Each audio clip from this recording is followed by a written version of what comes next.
Welcome back to Life Vocabulary. I am Serena Hussein, and we're continuing on with The Creative Act, A Way of Being, a book by Rubin.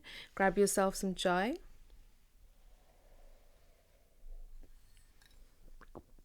We are on area of thought 4, I believe. This area of thought begins with a quote. Sometimes there'll be a verse of sorts. There's no author with these, but okay, must be Rick. Turning something from an idea into a reality can make it seem smaller. It changes from unearthly to earthly. The imagination has no limits. The physical world does. The work exists in both. There is so much within this book for us to sort of ponder and reflect on. So I just want to kind of repeat that, wheel it up. The imagination has no limits. The physical world does. The work exists in both. I think what you can take from that is the sort of earthly self, the ego, if you like, and then the inner being. And when we are present and aware of both of these aspects of ourselves, then we know that both are at work. It could be. That's what I'm taking from it, is that even when you can make something exist, into reality, and it goes from unearthly to earthly, it's existing in both. So let's go to area of thought 4, which is awareness.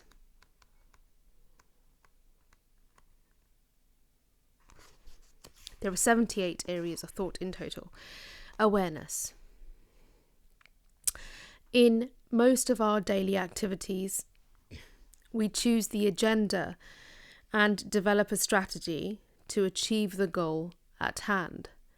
We create the program. Awareness moves differently. The program is happening around us. The world is the doer and we are the witness, similar to Michael A. Singer in Untethered Soul. We have little or no control over the content. The gift of awareness allows us to notice what's going on around and inside ourselves in the present moment, and to do so without attachment or involvement.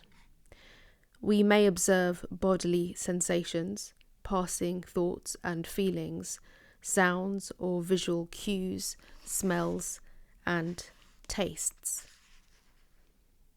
Through detached noticing, awareness allows an observed flower to reveal more of itself without our intervention. This is true of all things. Let's just rest there for a moment. Through detached noticing, that's a way I've not heard awareness being described before. I think we have sort of exhausted the word awareness.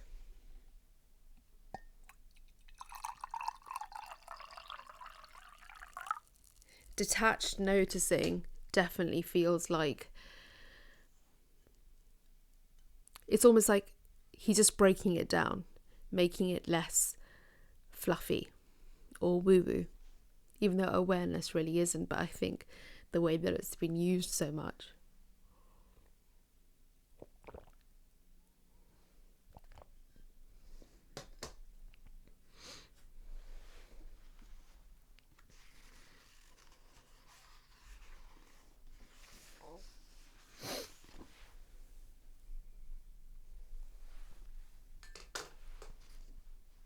Awareness is not a state you force.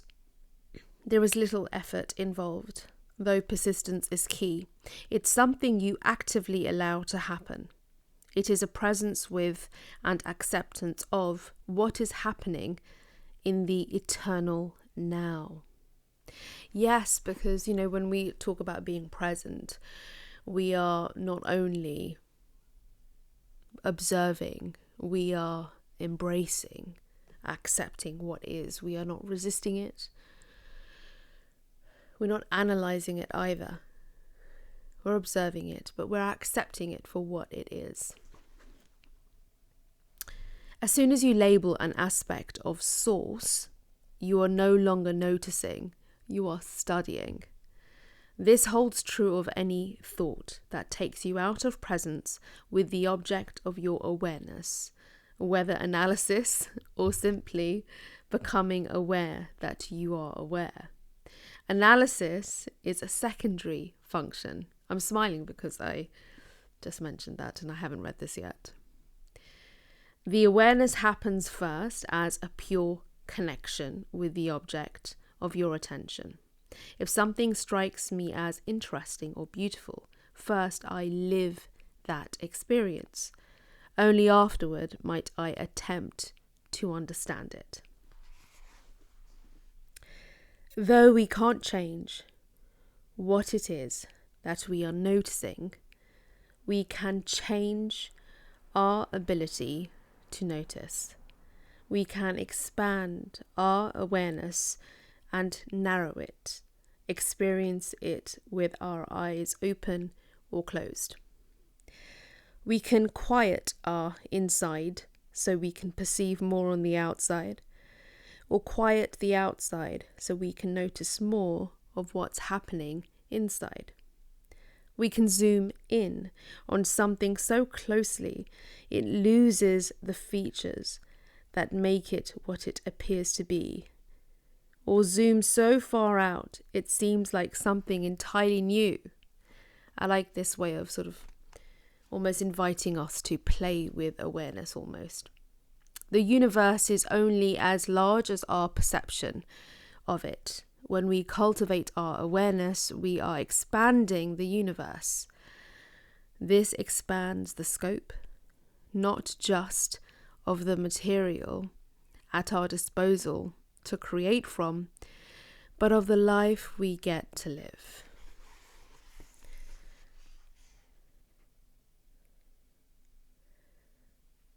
The universe is only as large as our perception of it, We do set so many limits on ourselves, don't we? It's easily done. It happens. It's so common. Our perception of the universe can sometimes be so small, so tiny. We're kind of just looking at things through this little hole because that's where we're sort of like currently got our tunnel vision. When we cultivate our awareness, we are expanding the universe. The cultivation requires a process, requires effort, requires practice. And let's go back to the practice bit. Though we can't change what it is that we are noticing, we can change our ability to notice. So it's about sort of almost developing this ability. We can expand our awareness and narrow it, experience it with our eyes open or closed. We can quiet our inside so we can perceive more on the outside, or quiet the outside so we can notice more of what's happening inside. We can zoom in on something so closely it loses the features that make it what it appears to be, or zoom so far out it seems like something entirely new. You could almost play with this, couldn't you? There are some meditations where it asks you to observe what you're hearing on the outside and then coming back to yourself and observe the sort of sounds, maybe your heartbeat, your breath.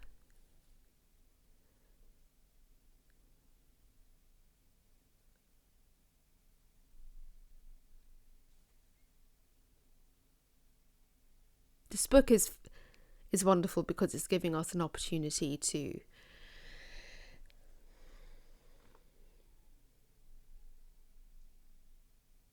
bring our selves and our sort of whole selves, our attention to being. And then out of that, what comes? What can we create? How can we express ourselves? What comes next? And how exciting is that?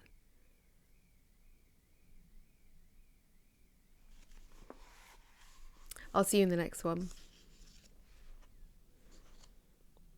Area of thought 5 is next.